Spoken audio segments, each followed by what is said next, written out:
ગુજરાત સરકાર અને વાહન વ્યવહાર મંત્રીશ્રીના માર્ગદર્શન હેઠળ હોળીના તહેવાર નિમિત્તે એક્સ્ટ્રા બસો દોડાવવાનું આયોજન કરવામાં આવ્યું।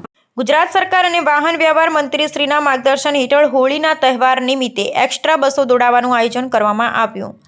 ગુજરાત સરકાર અને વાહન વ્યવહાર મંત્રીશ્રીના માર્ગદર્શન હેઠળ હોળીના તહેવાર નિમિત્તે એક્સ્ટ્રા બસો દોડાવવાનું આયોજન કરવામાં આવ્યું, જેમાં તમારી સોસાયટીના 52 મેમ્બરો હશે તો બસ તમારા સોસાયટીના આંગણે આવી જવાની હતી અને આંગણા સુધી સેવા આપશે। આમાં ઓનલાઈન બુકિંગ કરવાનું રહેશે। દાહોદ, ઝાલોદ, જૂના અને અન્ય જગ્યાઓ માટે આ બસો દોડાવવાનું આયોજન કરવામાં આવ્યું। આ વિસ્તારના એક્સ્ટ્રા 500થી વધુ બસોનું આયોજન કરેલ છે।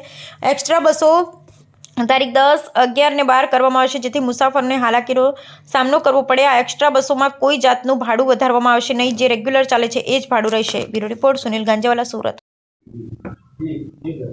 ગુજરાત સરકાર તેમજ માનનીય વાહન વ્યવહાર મંત્રીશ્રીના માર્ગદર્શન હેઠળ સુરત વિભાગ દ્વારા હોળીના પર્વ નિમિત્તે એક્સ્ટ્રા બસોનું સંચાલન કરવામાં આવનાર છે। આ એક્સ્ટ્રા બસો તારીખ 10, 11 અને 12ના રોજ આ એક્સ્ટ્રા બસોનું સંચાલન થશે। જે હોળીના તહેવાર નિમિત્તે જે મોસ્ટ ઓફ છે જે દાહોદ, ઝાલોદ, લુણાવાડા, બારિયા તરફનું આ એક્સ્ટ્રા સંચાલન થતું હોય છે, જેમાં સુરત વિભાગ દ્વારા 500 પ્લસ બસોનું એક્સ્ટ્રા બસોનું આયોજન કરેલું છે।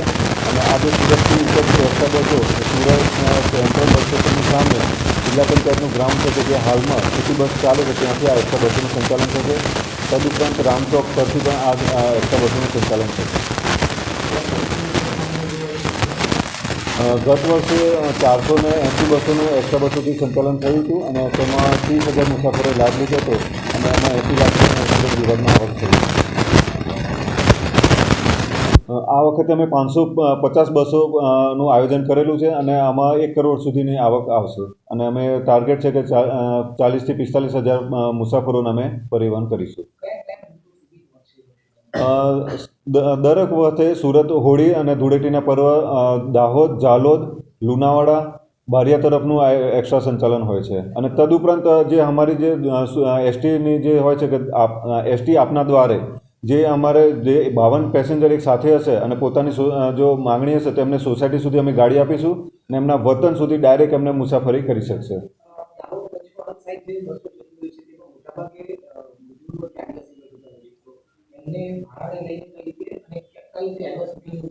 જે સરકારના નિયમ મુજબ જે રેગ્યુલર છે જે ભાડું જે દોડવું ભાડું હોય છે દર વખતે જે મુજબનું જે રેગ્યુલર ભાડું હોય છે અને જે આ સંચાલન દર વખતે જેમ સંચાલન થતું તે મુજબનું સંચાલન છે।